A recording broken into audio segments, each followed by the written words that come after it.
ॐ श्री गणेशाय नमः। ॐ श्री सरस्वतीय नमः। ॐ श्री गुरुभ्यो नमः।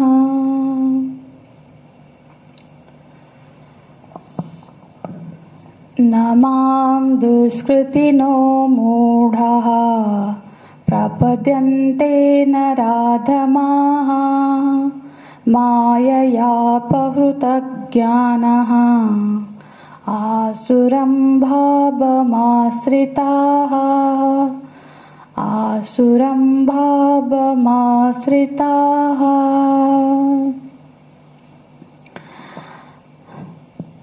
भगवान ने अपने दिव्य स्वरूप का वर्णन किया कि मत्त परतरम नान्यत् किंचित् अस्ति धनंजय। सिवाय मेरे बिना और कोई चीज का अस्तित्व नहीं है। फिर भी दुनिया में ऐसे लोग हैं जिनको लगता है कोई भगवान है नहीं। दुनिया में ऐसा संदेह क्यों है? तो भगवान बोलते हैं कि उसका कारण बताया, मोहितम जगत। संसार में जो प्राणी जगत है, खास करके जो मनुष्य जगत है, उसकी समझ उल्टी हो गई है। वो जगत तो देखता है, पर जगत का जो अधिष्ठान है उस पर उसकी नजर नहीं जा पाती। इसीलिए वो नहीं देख पाता कि भगवान तत्व, परमात्मा तत्व ही सर्वत्र विद्यमान है। मोहितम न भिजानाति। मोहित है तो किससे मोहित है? तो बोलते हैं माया से मोहित है। त्रिगुणात्मिका माया से मोहित है। भीतर त्रिगुणात्मिका वृत्तियां और बाहर त्रिगुणात्मिका ये जगत। तो भीतर के त्रिगुणात्मिका वृत्तियों से बाहर के जगत का संवर्धन होता है और बाहर की त्रिगुणात्मिका जगत से भीतर की वृत्तियों का पोषण होता है। तो ये जो ऐसे ही सारा जीवन बीतता जाता है। तो अथाह सागर जैसा ये जो माया है, उसको पार करना ये दुरत्या अत्यंत कठिन है। और इसको पार करने का उपाय क्या है? ये प्रपद्यन्ते, जो प्रपत्ति करता है, जो भगवान के शरणागत हो जाता है, वो अत्यंत सहजता से इस भवसागर को पार कर जाता है, इस माया से पार चला जाता है। तो फिर भगवान भाष्यकार बोलते हैं, संगति लगाते हैं कि यदि त्वं प्रपन्नं मायां एतां तरन्ति तो कस्मात् त्वाम् एव सर्वं न प्रपद्यन्ते। यदि आपके शरण होने से मनुष्य इस माया से पार हो जाता है, तो फिर सभी आपकी शरण क्यों नहीं लेते? तो इस पर भगवान बोलते हैं, श्लोक देखेंगे, नमाम दुष्कृतिनो मूढ़ाः प्रपद्यन्ते नराधमाः। हमने कल के कक्षा में चर्चा की थी 3 कारणों का कि क्यों नहीं प्रपत्ति कर पाते। भगवान आपके प्रति प्रपन्न होने में क्या क्या कठिनाइयां है, क्यों भगवान के प्रति प्रपन्न होके इस दुखमय रूपी संसरण से पार नहीं हो जाता मनुष्य? एक तो प्रपत्ति में बाधक तत्व पहला बोलते हैं दुष्कृतिनो। माने जीवन में निश्चित कर्म जो होता है, तो निश्चित कर्म यदि होता है, निश्चित कर्म करने से उसकी जो मनोवृत्ति ऐसी बनती है जो उसे प्रपन्न होने नहीं देती है। जीवन में कर्म का प्रभाव मन पर पड़ता है। जैसा हम कर्म करते हैं उसका प्रभाव पड़ता है। हम अगर ये कहे कि अरे मेरी वृत्ति अंदर निर्मल है, मेरा मन निर्मल है, पर उसमें कोई दोष नहीं है, बस कृति कभी कभी बिगड़ जाती है, कभी कभी ऐसा कर्म मुझसे हो जाता है, तो ये बात ठीक नहीं है। वृत्ति ठीक है, चोरी हो गई, चोरी कर लिया, किसी को दुख पहुंचा लिया, किसी झूठ बोल लिया, ये सब नहीं हो सकता, क्योंकि वृत्ति का प्रभाव कृति पर पड़ती है और कृति का प्रभाव वृत्ति पर। कृति माने जो हम करते हैं। इसलिए इंसान को अपने मन को ऐसे छलना नहीं चाहिए कि मेरा भाव तो ठीक था, क्योंकि जो छलते हैं ना, वो तो असल में तो कोई दूसरे को छल ही नहीं सकता। जो भी करेंगे असल में तो वो अपने साथ ही करेंगे। छला हुआ तो सिर्फ अपने साथ ही हो सकता है, दूसरे को क्या छलेंगे हम। जो दूसरे का तो वो अपना उसका कर्म होता है, उससे उस पर प्रभाव पड़ता है। हम यदि किसी का बुरा करते हैं तो असल में हम ही बुरा कर्म किए। छला तो हमने अपने को ही है, तो दूसरे का कभी कोई कुछ नहीं कर सकता गलत। इसीलिए दुष्कृतिनः न प्रपद्यन्ते, जो दुष्कृति होते हैं वो प्रपत्ति करने में असमर्थ हो जाते हैं। यहाँ अधिकारी नहीं है, जो पापी है, जो दुष्कृत, वो अधिकारी नहीं है, ऐसा नहीं है। यहाँ अधिकारी की बात नहीं हो रही है। अधिकारी तो सभी है, पापी से पापी भी अधिकारी है मुक्त होने के लिए। पर क्योंकि वो ऐसा कर्म यदि करता रहा तो उसका प्रभाव उसके चित्त में ऐसा बनता आता है, उसका चित्त की बनावट ऐसी हो जाती है कि वो भगवान आश्रय नहीं ले पाता, उस पे उसकी भक्ति नहीं जागृत होती, उस तरफ उसका मन नहीं जा पाता। तो हम जब जब जीवन में देख सकते हैं कि अविहित कोई भी शास्त्र अविहित का कर्म करते हैं, तब तब क्या होता है कि हमें ये अनुभव करते हैं कि हमारी चित्त वृत्ति अब और बहुत मुलायम सॉफ्ट नहीं रही। वो चित्त वृत्ति में भक्ति से भरा हुआ नहीं रहता है, तो हमारा जो किया हुआ दुष्कर्म है वो हमारे चित्त में या तो अहंकार को पैदा कर लेता है या फिर ग्लानि को पैदा करता है। तो ऐसी स्थिति कर लेता है कि वो फिर उस चित्त में भक्ति, भगवान की स्मृति नहीं बन पाती है। एक यदि ऐसा कोई सोचे कि हम व्यक्ति पहले पाप कर्म कर ले और फिर बोले कि मैं तो शरणागत हूँ, पाप करता हम गा के भगवान के पास फिर बोल दे, तो ये कोई बात नहीं होती, ऐसा नहीं होता।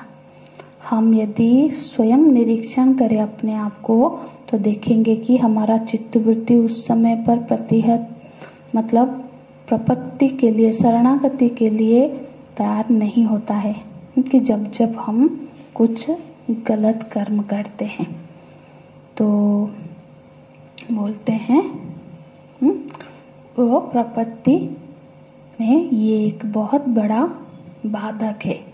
इसीलिए कर्म के प्रति हमको सावधान रहना चाहिए। कोई लापरवाह भी ना हो कि हो गया तो हो गया, नहीं, हमसे ऐसी कोई गलत कर्म ना हो, इसके लिए हमको सतत सजग रहना पड़ेगा। दूसरी बात है, दूसरा कारण बताते हैं, मूढ़ा माने ये वैचारिक दोष, उसमें ये समझ नहीं है कि भगवान, मतलब उसकी समझ उल्टी हो गई है। भगवान के प्रति प्रपत्ति करनी चाहिए, शरणागति करनी चाहिए, ये बुद्धि, ये समझ उसमें अभी है नहीं। कई बार क्या होता है ना, भौतिक उपलब्धियां भी, ये जो संसार में बहुत उपलब्धियां भी क्या करते हैं, मनुष्य को मूढ़ बना देती है। ईश्वर अहं भोगी, वो सोचने लगता है मैं बलवान हूँ, मैं सुखी हूँ, ऐसी भावनाएं हो जाती है और ये प्रपत्ति में बाधक होती है, उसको शरणागति नहीं होने देती। क्योंकि शरणागति में तो अपने को बिल्कुल शुद्र समझना है, दासो हम, ये भाव नहीं आ पाता है। हाँ, क्योंकि उपलब्धियां अहंकार को और सुदृढ़ कर लेती है, फिर वो प्रपत्ति नहीं कर पाती। और तीसरा है नराधमः। उसको, नराधम का अर्थ क्या है, अधम, मतलब जो थोड़ा निष्कृष्ट हो। उसको समझ तो आता है कि प्रपन्न होना चाहिए, जीवन की जो सफलता ही इसी में है कि भगवत शरणागत हो जाओ। वो दुष्कर्म भी नहीं करता है, उसको समझ भी है, पर उसमें कुछ स्वभावक दोष होता है। पूर्व के संस्कार के वजह से सत्संग प्राप्त होने के बावजूद, सत्कर्म करने के बावजूद भी भक्ति नहीं पैदा हो पाती है, प्रपत्ति नहीं हो पाती है। कई बार हम समाज में देखते हैं कि बहुत समाज सेवा करने वाले लोग होते हैं, बहुत दान भी करते हैं, चिकित्सालय खुलवाते हैं गरीबों के लिए, क्या कुछ करते हैं, बहुत, पर भक्ति नहीं जाग पाती। हाँ, अब बैठ के ये करो, जाप करो, नहीं, ये हम सब में पूजा पाठ ये सब हमको मत बताओ। तो हालांकि वो भगवान को मान रहे हैं, भगवान है, पर हम चाहते हैं, पर वो हो नहीं पाता है, वो प्रैक्टिस में नहीं आ पाता है। हाँ, न अधम नरः, अधम माने उसके स्वभाव में ऐसा दोष आ गया है कि वो शरणागति नहीं कर पा रहा है। माने नराधम माने जो मनुष्य योनि से निकृष्ट अधम योनि की तरह बर्ताव करते, देखने में तो मनुष्य है पर उनकी जो व्यवहार स्वभाव हो गया है वो अधम मनुष्य से निकृष्ट है। तो प्रपत्ति में ये 3 बाधाएं हैं। फिर आगे बताते हैं और क्या बाधा है प्रपत्ति में, मायया अपहृत ज्ञान। मायया अपहृत ज्ञान माने ज्ञान को माया ने हरण कर लिया। मूढ़ की दशा क्या थी कि उसके पास ज्ञान ही नहीं था, पर यहाँ पर ज्ञान है, समझ है। क्योंकि अपहरण हो गया माने होगा कोई चीज तभी तो उसका हरण होगा। तो ज्ञान तो है, पर परिस्थिति कब ऐसा हो जाता है, मनोस्थिति ऐसा हो जाता है कि वो अपहृत हो गया, हरण हो गया। माने उसने सत्संग किया है, साधु संग किया है, उसको ये समझ प्राप्त हुई है कि जीवन में शरणागति के बिना जीवन में सार्थकता नहीं है, होनी चाहिए। लेकिन फिर भी उसके भीतर कोई ऐसी वृत्ति पैदा हो जाती है, ऐसी मनोभाव आ गई। माया माने क्या, माया माने भीतर की वृत्तियां और बाहर की परिस्थितियां, तो दोनों से वो मोहित कर लिया, उसके समझ को हरण कर लिया। उसके मन में भाव था, समझ था, फिर भी कोई ऐसी वृत्ति आ गई और उसने उसको, उस भावना को, उस भक्ति को हरण कर लिया। माया अपहृता ज्ञानम। कोई राग की वृत्ति आ गई, कोई द्वेष की वृत्ति आ गई, कोई लोभ की वृत्ति आ गई, काम की वृत्ति आ गई, और क्या हुआ, उसका भजन छूट गया, भक्ति छूट गई। तो इसी तरह से कोई बाहर कुछ परिस्थिति घटना हो गई और फिर उसका विश्वास टूट गया, उसकी श्रद्धा भंग हो गई। तो इस तरह से मन के कुछ वृत्तियों की वजह से, बाहर की कुछ परिस्थिति की वजह से भी उसका जो थोड़ा भाव होने लगा था, जो ज्ञान प्राप्त ज्ञान भी था, वो भी हरण हो गया। और फिर पांचवा बाधक तत्व है आसुरम भावम आश्रिताः। आसुरी वृत्ति माने व्यक्ति जब विलासिता पर ज्यादा आश्रित हो जाए। आसुर माने क्या? आसुर माने विलास वृत्ति। आसुरी वृत्ति माने जब विलासिता पर ज्यादा ध्यान रहता है। असु मान का अर्थ होता है इंद्रिय, जो इंद्रियों में ही रमण करते रहते हैं। जब भी जीवन में प्रपत्ति फिर नहीं हो पाती, यदि कोई बहुत भोग विलासता के प्रति ही आसक्त रहे, तो इस तरह से ये 5 दोष बताए भगवान ने, जिन दोषों के होने के कारण मनुष्य भगवान सुलभ है, पर भगवान प्राप्ति के लिए जो शरणागति की आवश्यकता है वो नहीं कर पाता है। उसके आचरण में, कर्म में दोष हो जाता है, फिर वैचारिक दोष होता है, समझ में दोष होता है, कहीं स्वभाव में दोष हो गया, या फिर जो प्राप्त भजन तो करता था पर सत्संग भी करता था, लेकिन बीच बीच में कोई माइक वृत्ति आ गई और उसने उस भाव का हरण कर लिया। और 5वें ये है कि जो विलास वृत्ति है, अत्यधिक विलासपूर्ण जीवन जीने की, भोग की लालसा, ये सब दोष प्रपत्ति में बाधक होते हैं।